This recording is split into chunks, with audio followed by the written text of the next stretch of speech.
નમસ્તે વિદ્યાર્થી મિત્રો, આજે આપણે વચન વિશે ભણીશું. ગુજરાતી ભાષામાં બે વચન છે. એક વચન, બીજું બહુવચન. એમાં પહેલું એક વચન.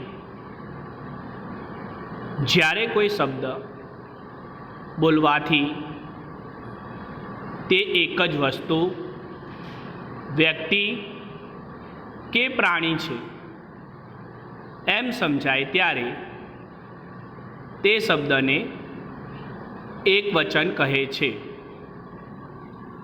દાખલા તરીકે આપણે જોઈએ લકોટી, વિદ્યાર્થી, બંગડી, ચાદર. બીજું બહુવચન.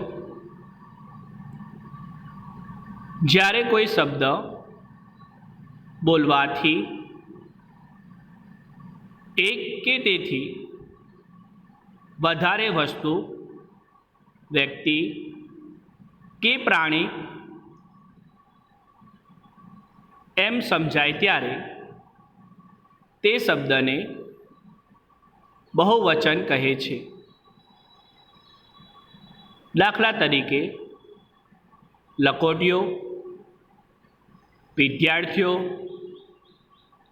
બંગડીઓ, ચાદરો.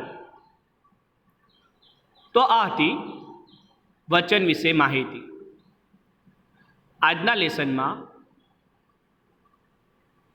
નીચે આપેલા વચનો લખવાના રહેશે.